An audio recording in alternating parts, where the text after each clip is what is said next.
සුබ දවසක් සියලු දෙනාටම. නැවතත් ශ්‍රී මොටිවේෂන්ස් ඉතින් පැමිණෙන මං ශ්‍රී රාජපක්ෂ. අද තවත් අලුත් දවසක්. අපිට මේ දවස්වල පොඩ්ඩක් ලොකු ප්‍රශ්නයක්. අපිට කියන්නේ මට පමණක් නෙමෙයි, ලංකාවට පමණක් නෙමෙයි, මුළු ලෝකෙටම ලොකු ප්‍රශ්නයක්. ඒ තමයි මේ කොරෝනා වසංගතය. මේ රෝගය නිසා ගොඩාක් අය මේ වෙනකොටත් ලෝකේ මිය ගිහිල්ලා හමාරයි. ඒ වගේම ගොඩාක් අය ආසාදිතින් ගොඩාක් ඉන්නවා රෝගීන් මේ වන විටත්. දැනටමත් බහුතරයක් පිරිස ශ්‍රී ලංකාව තුළ ලොකු චකිතයකින් ඉන්නේ. අපේ ගෙදරටත් කොරෝනා ඇවිල්ලාද? අපිට මේකින් ප්‍රශ්නයක් වෙයිද? අපේ ජීවිතේට ලොකු ගැටලුවක් වෙයිද කියලා. ඉතින් මේ ප්‍රශ්න සෑම සියල්ලක් මැද මට හිතුණා අද ලස්සන මාතෘකාවක් ගැන කතා කරන්න. ඒ තමයි දීමෙන් ජීවිතයේ සතුටු වෙන්න. දීමෙන් ජීවිතයේ සතුටු වෙන්න. අපි යමක් දීම තුලින් තමයි අපිට ජීවිතයේ සතුටක් ලබන්න පුළුවන්. අපි යමක් ලබනවාටත් වඩා. උදාහරණයක් හැටියට මම පුංචි කතන්දරයකින් ඔබට මේ ගැන විස්තර කරන්න. එක තාත්තා කෙනෙකුයි පුතෙකුයි දවසක් යනවා බොහොම වැදගත් රාජකාරියක් සඳහා. මොකද්ද මේගොල්ලෝ යන මේ රාජකාරිය? පුතා හරි කැමති සර්කස් සංදර්ශන බලන්න. ඉතින් මේ සර්කස් සංදර්ශනය බලන්න තාත්තයි පුතයි කාර් එකේ යනවා සර්කස් සංදර්ශනය තියෙන තැනට. එතන පොලිමේ අවසානයේටම යන්නේ මේ තාත්තයි පුතයි. ඊට ඉදිරියෙන් ඉන්නවා තව තාත්තා කෙනෙකුයි අම්මා කෙනෙකුයි දරුවෝ 8 දෙනෙකුයි. මේ දරුවෝ 8 දෙනා වයස අවුරුදු 12කටත් අඩු වයසේ ඉන්න දරුවෝ. හරියටම මේ අනිත් පුංචි පුතාගේ වයස. ඉතින් මේ තාත්තයි පුතයි එතනට ගිහිල්ලා පොලිමේ ඉන්නවා. දැන් එක එක්කෙනා ටිකට් අරගෙන ඇතුළට යනවා. දැන් අවසානයේ ඉන්නේ මේ තාත්තයි පුතයි. ඊට ඉදිරියෙන් ඉන්නේ අර අනිත් තාත්තයි අම්මයි දරුවෝ 8 දෙනා. මේ ළමයිගේ හැසිරීම් රටාව හරිම හොඳයි. බොහොම ලස්සනට හැසිරෙනවා. මේ දරුවෝ 8 දෙනා. ලස්සනට කෙලින් හිටගෙන ඉන්නවා. හරියට මේ අපි පුංචි කාලේ ඔබට මතක ඇති ටීචර්ලා කියනවා පන්තියේ පොලිමේ යන්න. කෙලින් යන්න පොලිම. ඒ වගේ හරිම ලස්සනට මේ ළමයි 8 දෙනා තේිලී ඉන්නවා. තාත්තයි අම්මත් ඒ අතර ඉන්නවා මේ ළමයි අතර. ඉතින් මේ ඉන්න ගමන් පුංචි පුතෙක් ඒ දරුවෝ 8 දෙනාගේ එක පුතෙක් කියනවා මේ තාත්තේ මේ සර්කස් වල සිංහියොත් එනවද තාත්තේ? එතකොට අලි එනවද? තාත්තේ බල්ලොත් එනවද තාත්තේ? ඇවිල්ලා ඒගොල්ලොත් එක එක සංදර්ශන දක්ෂතා දක්වනවා තාත්තේ කියලා. ඒතර තාත්තා කියනවා "ඕ පුතේ ඒ විතරක් නෙමෙයි මිනිස්සු උඩ ගිහිල්ලා බල්ටි ගහනවා. ඒවත් එක්ක අපි ගොඩාක් අපිට සතුට වෙන්න පුළුවන් අද" කියලා. එතකොට මේක ඒ තාත්තා කියන දේ අහගෙන ඉන්න මේ අම්මා ඒ තාත්තගේ අතින් අල්ල ගන්නවා. එතන තියෙනවා ලොකු සෙනෙහසක්. අනේ මගේ ස්වාමි පුරුෂයා ගොඩාක් මහන්සි වෙලා සල්ලි එකතු කරගෙන මේ දරුවෝ 8 දෙනාත් එක්ක මාවත් එක්කගෙන ආවා සංදර්ශනය බලන්න. සර්කස් සංදර්ශනය බලන්න. ඉතින් මෙහෙම ප්‍රශ්න අහන ගමන් තවත් පුංචි පුතෙක් අහනවා. තාත්තට බැරිද සර්කස් කරන්න කියලා. එතකොට තාත්තා කියන අනේ මට නම් බෑ පුතේ. මට ඉතින් පුළුවන් එකම දේ තමයි ඔයාලට මේ වගේ දේවල් පෙන්වන්න සල්ලි ටිකක් එකතු කරගන්න එක තමයි. මම කරන රැකියාවත් එක්ක බොහොම අමාරුවෙන් තමයි ඉතින් මම මේ රැකියාව කරන්නේ පුතාලට මේක පෙන්වන්න ඕනින්ද. ඉතින් පුතාලා අද ගොඩාක් සතුටු වෙයි. කියදි නැවත වාරයක් ඒ ආගේ බිරිඳ ඒ අම්මා එතකොට කියනවා පුතේ අමතක කරන්න එපා තාත්තා මේ කරපු කැප් කිරීම. ඔයාලවයි මාවයි මේකට එකන් ඇවිල්ලා සර්කස් සංදර්ශනය බලන්න එකන් ඇවිල්ලා එයා අපිට ලොකු ආදරයක් සෙනෙහසක් දක්වනවා. නැත්තම් අපිට මේව බලන්න අවස්ථාවක් ලැබෙන්නේ නැහැ පුතේ. එයා ගොඩාක් ඉඳලා තමයි මේ අවස්ථාව උදා කරගන්නේ. කී දෙනෙක්ගෙන් නම් බැලුම් අහන විදිහට කියත්තා. එතකොට තාත්තා කී දෙනෙක් කියන දේවල් වලට ඔළුව පහත් කරන වැඩ කරනවා ඇතිද? මේව දෙරන්නේ පුතේ මමයි ඔයාලා 8 දෙනායි වෙනුවෙන් කියලා මේ අම්මා ලස්සනට මේ දරුවන්ට තේරුම් කරනවා. ඉතින් මේ සංවාදයන් සියල්ලකටම අර තාත්තයි පුතයි සමන් දීගෙන ඉන්නේ. මොකද එයාලා තමයි අන්තිමට ඉන්නේ එතන. එතකොට මේ පුංචි පුතා හැම මොහොතකම මේ තාත්තගේ මුහුණ දිහා බලනවා. තාත්තගේ මුහුණ දිහා බලනවා මේ කියන දෙපස් එක්කලා. ඒතර තාත්තා අර පුංචි පුතාගේ ඔළුව අත ගාලා hina වෙනවා. ඊට පස්සේ දැන් ඔන්න කවුන්ටරේට එනවා. දැන් දරුවෝ 8 දෙනාත් එක්ක මේ තාත්තා ඉදිරියට ඇවිල්ලා කවුන්ටරේට ඇවිල්ලා ඒ තාත්තා සල්ලි දෙනවා. මුදල් දෙන මොහොතේදී එතන ඉන්න කාන්තාව මුදල් අරගෙන මෙන්න මුදල් බලලා කියනවා මේක මදි. මේක මදි කියලා කියනවා. ඒ කියන්නේ දරුවෝ 8 දෙනෙකුටත් භාග ටිකට් 8කුත් සම්පූර්ණ ටිකට් දෙකකටත් මුදල් මදි කියලා කියනවා. එතකොට ලොකු ප්‍රශ්නයක් මතුවෙනවා. මේ අර තාත්තා පොඩ්ඩක් ගැසිලා මොකද්ද කිව්වේ? තව පාරක් කියන්න මිස් පොඩ්ඩක් කියලා කියනවා. ඔයාලට ඇතුළට යන්න බෑ. ඔයාලට මුදල් නැහැ කියලා කියනවා. එතකොට අර ඒ තාත්තගේ අතින් අල්ලන් හිටපු අම්මාගේ අත එකපාර අතහැරෙනවා. ඒ කියන්නේ එයාත් ගොඩාක් දුකටපත් වෙනවා. දරුවන්ගේ මූණවල් ඔක්කොමත්තුන්ගේ මූණවල් දරුවෝ 8 දෙනාගේ මූණවල් එක බලාගෙන ඉද්දි පොඩ්ඩක් අමාරු වෙනවා. ඒකත් එක්කලා මේ දරුවෝ පොඩ්ඩක් කලබලයකටපත් වෙනවා. අනේ අපිට යන්න බැරි වෙයිද? තව එක්කෙනෙක් තව දරුවෙකුට කියනවා. එයාලගේ අයියා කෙනෙකුට කියනවා. අනේ අයියේ මේ අපිට යන්න බැරි වෙයිද අයියේ? අපි පස්සේ එන මාසේ හරි සල්ලි ගෙනල්ලා දෙන්නම් කියමු. මේ තාත්තා ගෙනත් දෙයි. අපිට අද බලන්න දෙන්න කියන්නේ. කියලා දරුවන්ගේ මූණවල් වලින් දරුවන්ගේ කටින් එන වචන ප්‍රකාශ කරන වචන වලින් ලොකු දුකක් සංවේදී භාවයක් අත් වෙන මොහොතක් බවට පත් වෙනවා. හැබැයි කවුන්ටරේ ඉන්න මිස් යන්න දෙන්නේ නැහැ මෙයාලට. ඒත් එක්කම අර පිටිපස්සේ ඉන්න තාත්තා තමුන්ගේ සාක්කුවෙන් කොලයක් නෝට්ටුවක් අරගෙන බිම හෙලනවා. බිම හෙලලා ඒක පුංචි පුතා දකිනවා. මේ පුංචි පුතා දකිනවා මේ දේ.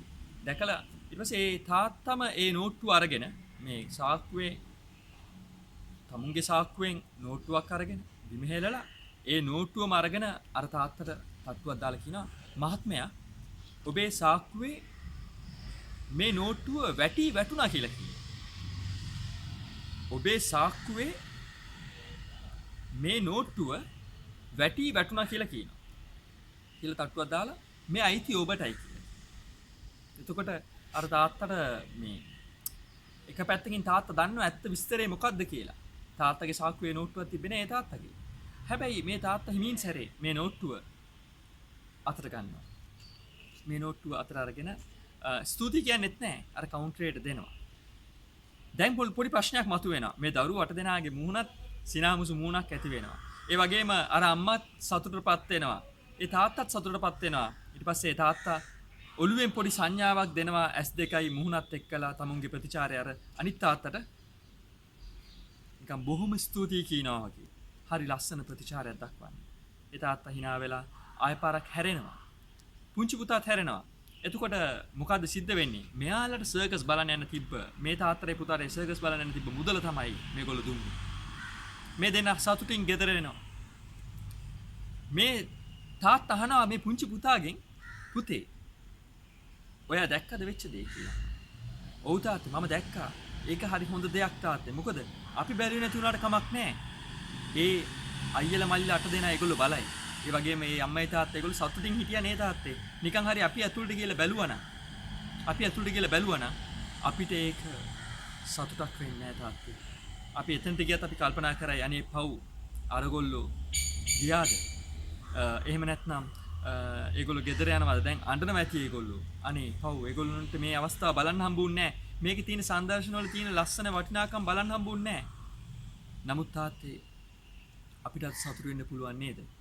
පුංචි පුතාගේ ඔළුව අත ගාලා තාත්තා කියනවා මට හරි ආඩම්බරයි පුතේ ඔයා ගැන. වෙන දරුවෙක් නම් සමහරක් වෙලාවට කියයි ඔයා තාත්තේ මොකක්ද ඒ කරපු වැඩේ තේරුම? මට දැන් සර්කස් බලන්න වෙන්නේ නැහනේ. ඒගොල්ලෝ සර්කස් බලයි. ඔයා සල්ලි දුන්නා ඒගොල්ලන්ට බලන්න. නමුත් මට බලන්න දුන්නේ නැහැ. බලන්න දැන් මොකද්ද වෙන්නේ කියලා. එහෙම හිතන්න ඕන දරුවෝ ඉන්න රටක ලෝකෙක පුතේ ඔයා හිතුපු විදිය හරිම ලස්සනයි. ඔයා ආත්මාර්ථකාමී වුන්නේ නැහැ. එතකොට පුංචි පුතා ලස්සනට කියන තාත්තට ඇයි තාත්තේ මම විතරක් නෙමෙයි තාත්තා නේද ඒ කරේ. තාත්තගේ සාක්කුවේ තිබිලා තාත්තා උමනාවෙන් වැට්ටුවා මං දැක්ක S2කටම. තාත්තා ඊට පස්සේ තට්ටු කරලා එයාට දෙනවා. තාත්තා එයාට සල්ලි දුන්නේ මේක අරගෙන ගිහිල්ලා සර්කස් එක බලන්න කියලා නෙමෙයි. කාටවත් දැනෙන්නේ නැති වෙන්න. කාටවත් රිදෙන්නේ නැති වෙන්න. හිතක් රිදෙන්නේ නැති වෙන්න. අඩුම ගානේ දරුවට දෙනාවත් ඒ බිරිඳවත් දැක්කේ නැහැ ඒක. ඒ සිදුවීම. ඒක දන්නවනම් දන්නේ මිනිස්සයා පමණයි ඒ තාත්තා පමණයි දන්නේ. නමුත් තාත්තේ ඔයා කරපු වැඩේ හරිම ලස්සනයි. අද සර්කස් එක බැලුවටත් වැඩිය මම ලස්සන දෙයක් ඉගෙන ගත්තා තාත්තා. ඔයා ඒක කරපු විදිය තාත්තේ සමහරක් අය ගොඩක් වෙලාවට දෙයක් දෙන්නේ මුළු ලෝකෙටම කියලා. එහෙම නැත්නම් දෙයක් දීලා ඉවරලා තාත්තේ ඒගොල්ලෝ කියයි මම අරක දුන්නා යාට මම මේක දුන්නා කියලා කියනවා. ඉතින් එහෙන් බලද්දි මගේ තාත්තා රත්තරන්. මගේ තාත්තේ ඔයා ඒ කරපු දේ අති විශිෂ්ටයි. අති විශිෂ්ටයි. අති විශිෂ්ටයි. ඉතින් පොඩක් බලන්න මේ කතාව තුළ අපිට ඉගෙන ගන්න පුළුවන් දේ. මම පටන් ගන්නදි කිව්වේ මේ කොරෝනා සමයේදී අපිට කොරෝනාත් එක්ක මේ අපිට ලොකු පාඩමක් ඉගෙන ගන්න පුළුවන් කතාවක් කියලා මේ කතන්දරේ. බානේ තාත්තගේ හැඟීම් දැනීම. බලන්නකෝ ඒ කුංචි පුතාගේ හැඟීම් දැනීම. තාත්තා වැඩිහිටියෙක් හැටියට හිතන්න පුළුවන් නේ. නමුත් කුංචි පුතාත් ආසයි සර්කස් බලන්න. හැබැයි පුංචි පුතාත් කියන දේ බලන්නකෝ. හරිම ලස්සනයි. තාත්තා හරි රත්තරන් තාත්තා කෙනෙක් මට ඉන්නේ. මං ඇස් දෙකටම දැක්ක තාත්තා නෝට්ටුව බිම වට්ටලා තාත්තා මේම දෙයක් කිව්වා නේද තාත්තේ කියලා ලස්සනටත් කියනවා. කියන්නේ මොකද්ද? මහත්මයා මේ නෝට්ටුව ඔබේ සාක්කුවේ තිබිලා වැටුණා කියලා තමයි කියන්නේ. ඔබේ සාක්කුවේ තිබිලා වැටුණා කියලා. ඉතින් බන් හරි ලස්සනයි. මේ පුංචි පුතයි මේ තාත්තගේ දෙන ආදර්ශය මේ ලෝකෙටම හරිම ලස්සන ආදර්ශයක්. ඉතින් මේකෙන් වැදගත් දේ තමයි මේ මොහොතේ නැති බැරි අයත් එක්ක බෙදා ගන්න එක. ඔයාලා දන්නවද? ජීවිතයේ යමක් ලබනවාට වඩා ජීවිතය තුළ යමක් දෙන එකකින් ඔබ ලබන සතුට ඉහළයි. ප්‍රේමය අන්තර්ගත වෙන්නේ ලැබීමෙන් නොව දීමෙන්. ප්‍රේමය අන්තර්ගත වෙන්නේ දීම තුලින්. ලැබීම තුලින් ඒකේ ලොකු දෙයක් ලැබෙන්නේ. ලබන කෙනාට නෙමෙයි ඒක වටින්නේ. දෙන කෙනාට ඒක ගොඩක් වටිනවා. ලබන කෙනාට වටිනවා ඒ දේ. අපි උදාහරණයක් හිතේ ගමු මුදලක් කියමු. ඒ මුදල වටිනවා. නමුත් දෙන කෙනාට ඒකේ වටිනාකම තමුන්ගේ අතින් තමුන් ළඟ තියෙන දේ තමයි තමුන් දෙන්නේ. අති විශිෂ්ට වටිනා දෙයක් මේ දෙන එක. හැබැයි අපි ගොඩක් වෙලාවට ලබන්න හරි කැමති. අපි දෙන්න කැමති නෑ. අපි යමක් දුන්නොත් ඒක දෙන්නත් ඕන හැමෝටම දැනෙන්න නෙමෙයි. හැමෝටම කියලා නෙමෙයි. සුදෝ බයිබලේ කියන ලස්සන දෙයක්. ඔබ දකුණතින් කරන දේ වම් අතවත් දැනගන්න එපා කියලා. දකුණතින් දෙන දේ වම් අතවත් දැනගන්න කියන්න එපා. හරි ලස්සනයි කියමයි. අද ගොඩක් වෙලාවට අඬ බෙර ගහලා තමයි දේවල් කරන්නේ. මම මේක දුන්නා. මම මේක කරා. මම මේ ව්‍යාපෘතිය කරා. මේ කරේ මේ දුප්පත් මිනිස්සු වෙනුවෙන්. මම මේක කරේ මේ අය වෙනුවෙන් කියලා. ගොඩක් අය තමුන් වෙනුවෙන්, තමුන්ගේ නම වෙනුවෙන්, තමුන්ගේ ගරුත්වය වෙනුවෙන්, තමුන්ගේ තරාතිරම් වෙනුවෙන්, ලොකුකම වෙනුවෙන් තමුන් වැඩ කරන්නේ. උදාහරණයක් හැටියට බලන්න පොඩක් කල්පනා කරලා. දුගී දුප්පත් අසරණ මිනිස්සු මේ මොහොතේ කොච්චර ජීවිතේ කුසගින්නක ඇතිද? බලන්න මේ මිනිස්සුන්ගේ දුක වේදනාව හිතලා බලන්න. ඔවුන් කොච්චර මානසින් වැටලා ඇතිද? ගෙදරක දරුවෝ කී දෙනෙක් 4-5 දෙනෙක් මං බැලුවා ගිය දවස් 3-4කට ඉස්සෙල්ලා එක අම්මා කෙනෙක් මගේ ගම තුලම ප්‍රකාශ කරනවා අපේ දරුවෝ 4 දෙනා මොනවද කන්නේ? මේ දරුවෝ 4 දෙනා කුසගින්නේ නැති වෙයි. ඒ අම්මා වේදනාව හැඬු කඳුලින් ප්‍රකාශ කරේ. මේ මොහොතේ කී දෙනෙක් ලොකු හෝටල් වල ලොකු තැන් වලින් කෑම ගෙදරට ගෙන්නගෙන කනවා ඇති. නමුත් බලන්න බත් කටක්වත් අඩුම ගානේ පාන් පෙත්තක්වත් කන්න නැති මිනිස්සු කොච්චර ඇතිද කියලා. ඒ වගේම අපි දකිනවා ගොඩාක් වෙලාවට බහුතර පිරිස සතුටු වෙන අතර තවත් පිරිසක් ගොඩාක් දුක් විඳිනවා. අපි දකින්න ලැබෙනවා රුපියල් 5000 වෙනුවෙන් මිනිස්සු කොච්චර දුක් විඳිනවද කියලා. මිනිස්සු කොච්චර ඉල්ලනවද කියලා රුපියල් 5000. ඒ ඉල්ලන්නේ මිනිස්සුන්ට නැතිකමට. කියනවා මිනිස්සු ඉල්ලන්නේ. වෙච්ච මිනිස්සුන්ට මේ අසරණ වෙච්ච මිනිස්සුන්ට කන්න දෙන්න. තමුන්ට අඩුමාන තමුගේ දරුවන්ට කුසගින්න නිවා ගන්න. කී දෙනෙකුටද මේ අවස්ථාව ලැබෙන්නේ? තව උදාහරණයක් ගන්න. බලන්න රූපවාහිනිය තුල ළමයින්ට වැඩසටහන් යනවා. අධ්‍යාපන වැඩසටහන්. ඒ පන්ති වලට 3 වසරේ සිට 12 වසර දක්වා 13 වසර දක්වා වැඩසටහන් යනවා. කී දෙනෙකුට මේවා බලන්න පුළුවන් වෙයිද?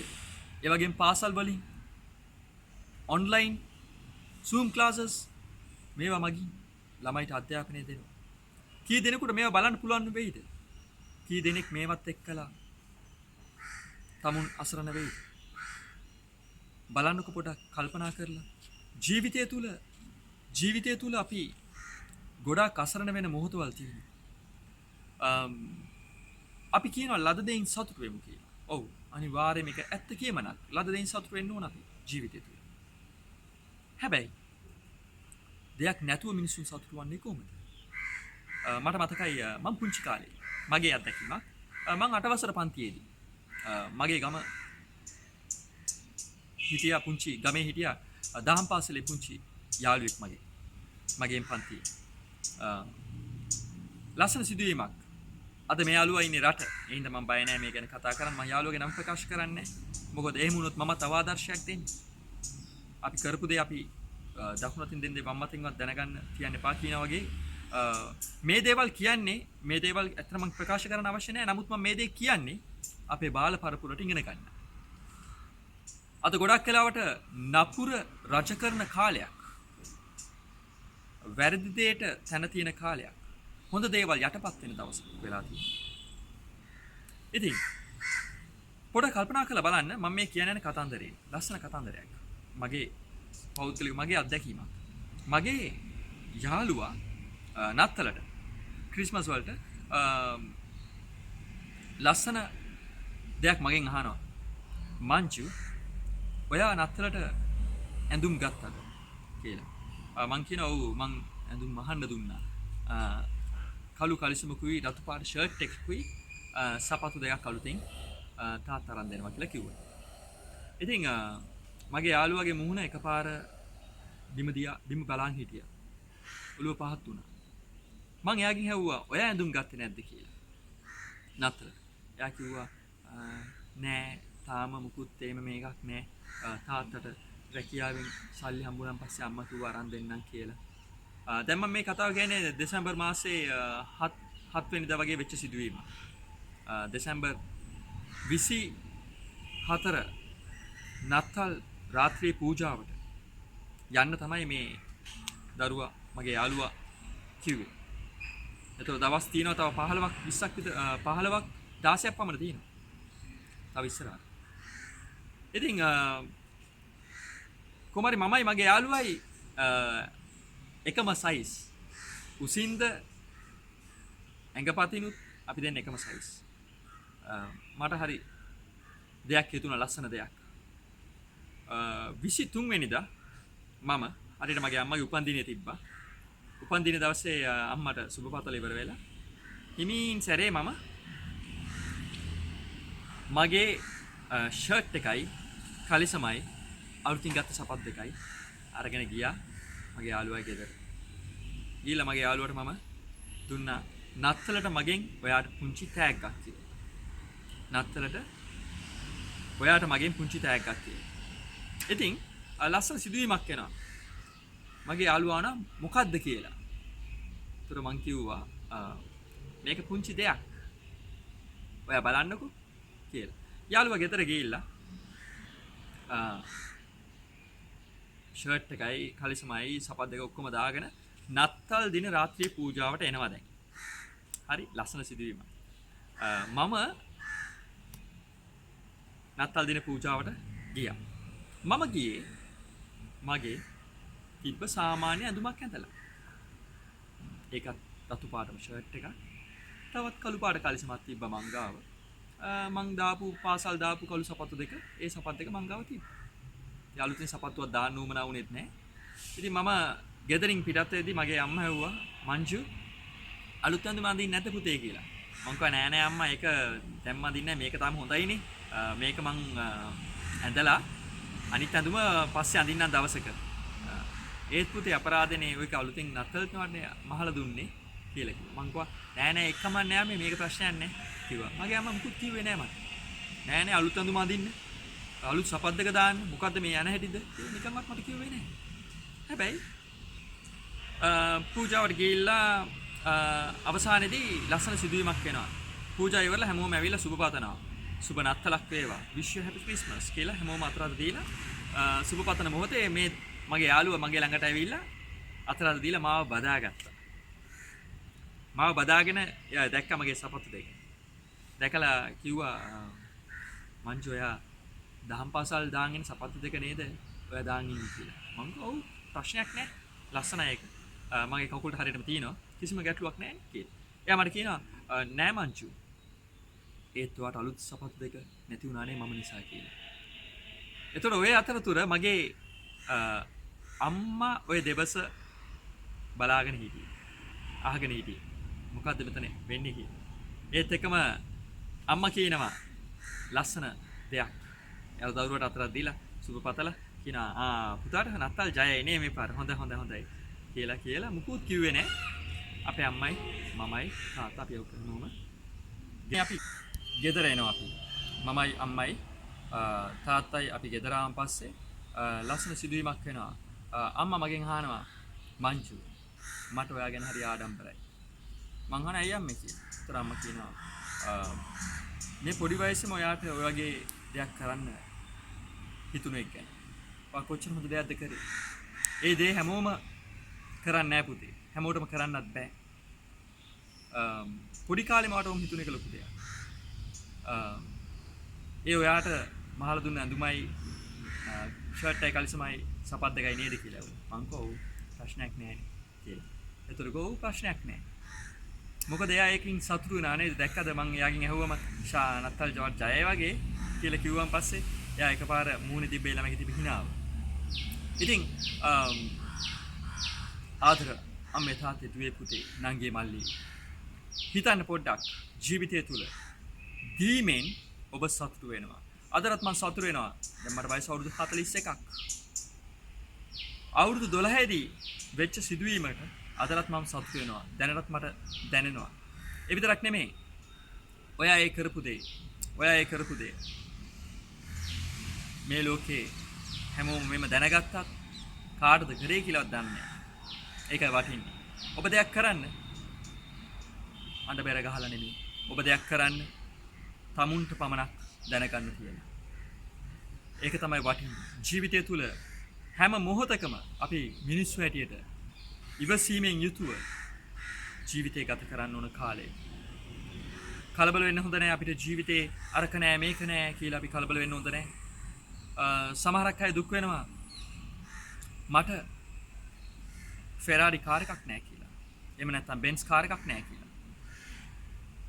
ඔහුගාව කාර් එකක් තියෙනවා. හැබැයි ඒ කාර් එකේ නාමය එච්චර ප්‍රබල නාමයක් නොවන නිසා ඔවුන් දුක් වෙනවා. නමුත් මතක තියාගන්න. සමහරක් වෙලාවට බස් එකේ යන ඔබ දුක් වෙනවා ඇති. මට කාර් එකක් නැහැ, සාමාන්‍ය කාර් එකක් නැහැ, මට බයික් එකක් නැහැ කියලා. සමහරක් වෙලාවට පයින් යන ඔබට ඔබ දුක් වෙනවා ඇති.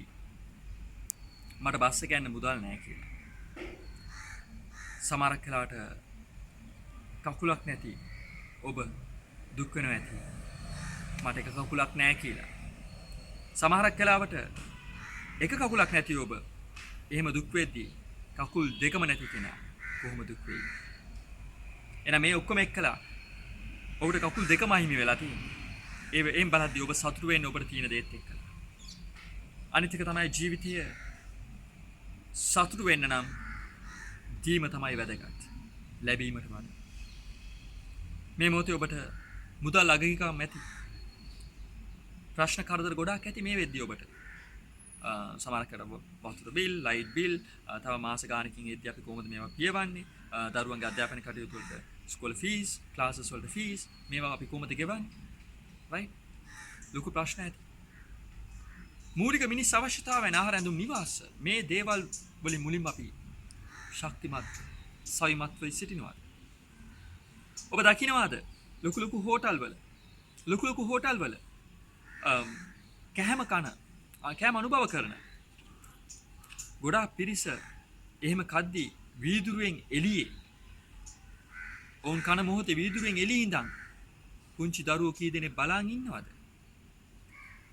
බලන උදාහරණයකට එවන් වූ චරිත රැසකට එවන් වූ අසරණ දුප්පත් මිනිසුන් රැසකට ජීවිතය දුන්නු ප්‍රබලයෝ තමයි නෙල්සන් මැන්ඩෙලා දකුණු අප්‍රිකාවේ. ඒ වගේම තෙරේසා මෞතුමිය ඉන්දියාවේ තෙරේසා මෞතුමිය සෑහෙන දුක් විඳා. මේ දරුවෝ වෙනුවෙන් මට මතක් වෙනවා මේ මොහොතේ තෙරේසා මෞතුමිය මුලින්ම එක ධනවත් මිනිස්සෙක් ළඟට ගිහිල්ලා අත දික් කරනවා. දකුණු අත තමුන්ගේ දකුණු අත දික් කරපුවා මේ මිනිස්සයා කෙල ගහනවලු.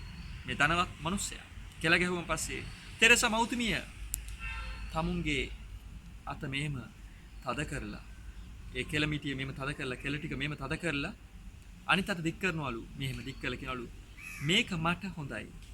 නමුත් මං වටේ ඉන්න මගේ අසරණ දරුවන්ට යමක් කරන්න මහත්තයෝ කියලා. දැන් බලන්න මේ ධනවතා එකපාර දුක් වෙනවා. වෙච්ච දෙයට. ධනවතා ඊට පස්සේ තමුන්ගේ වාහනේට ගිහිල්ලා තමුන්ගේ බ්‍රීෆ් කේසයේ මුදල් තිබෙනවා. ඒ මුදල් ටික තෙරේසා මෞතුමියට ගෙනල්ලා දෙනවා. දීලා කියනවා ඔබතුමිය කොයිද ඉන්නේ කියලා අහනවා. එතකොට කියනවා මම මේ මුඩුක්කුවේ ඉන්නේ. ඕනම කෙනෙක් දන්නවා මුඩුක්කුවේ සාන්තුවරය කිව්වොත් තෙරේසා මෞතුමිය ඒ නාමයෙන් පිළිගන්නවා. දැන් බලන්න මේ මිනිස්සයා ඊට පස්සේ එනවා. නැවත වාරයක් හවස් වගේ. ඇවිල්ලා තෙරේසා මෞතුමියට කියනවා මේ දරුවෝ වෙනුවෙන් හදන්න බිල්ඩින් එකක්. ඒකට ඔක්කොම මම මුදල් වැය කරනවා. බලන්න තෙරේසා මෞතුමියගේ මහන්සිය, කැපවීම, ශ්‍රමය මේ හැම දෙයක්ම තමුන්ට නෙමෙයි අන් අය වෙන්නේ. අදටත් ඒකයි අයව පිළිගන්නේ. තෙරේසා මෞතුමිය දැන් මිය ගිහින් නමුත් අපි දකිනවා ඇය වෙනුවෙන් කැප වෙන, ඇය වෙනුවෙන් මහන්සි වෙන, ඇය පටන් ගත්තා වූ ව්‍යාපෘතියන් සියල්ලක්ම ලස්සනට කරගෙනවා තවත් කන්‍යා සූරිය. ඒ වගේම නෙල්සන් මැන්ඩෙලා බලන්න ඔහු කොච්චර කැපකිරීමක් කරාද කියලා දකුණු අප්‍රිකාව වෙන්නේ. ඒ වගේම මහත්මා ගාන්ධි ඉන්දියාවේ අවිහිංසාවාදී පියා බලන්න ඔවුන් ජීවිතය වෙනස් කරගත හැටි. මුලින්ම ඔවුන්ගේ ජීවිතේ වෙනසක් ලබලා අනිත් අය ජීවිතය වෙනස් කරන්න ඔවුන් දක්වපු දේ. ඉතින් අද දිනේදී ඔබත් එක්ක මම මගේ කතාව නවත්තන්න යන්නේ. විශේෂයෙන්ම අද දිනේදී අපි කතා කරා වටිනා කියනා වූ මාතෘකාවක්. ඒ තමයි ලැබීම නොව දීම තමයි ජීවිතයේ සතුට කියලා. ඔබ ජීවිතේ සතුට වෙන්න ඕන නම් ඔබ දෙන්න. දීම තමයි ජීවිතයේ සතුට. ලැබීම නොවේ.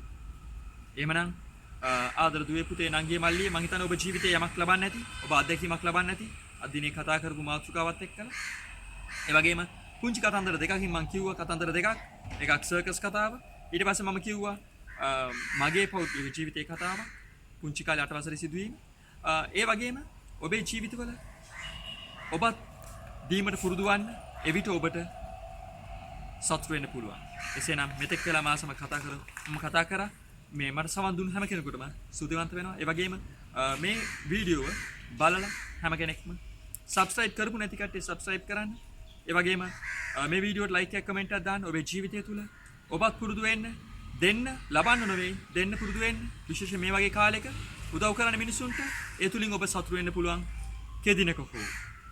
එමනම් නැවතත් හමු වීමේ බලාපොරොත්තුෙන් මෙතෙක් ඔබ සමග කතා කළ මා ශ්‍රී මොටිවේෂන්ස් ටීම් පැමිණෙන මංජු ශ්‍රී රාජපක්ෂ අසා සිටි ඔබ සියලු දෙනාටම ස්තුතියි.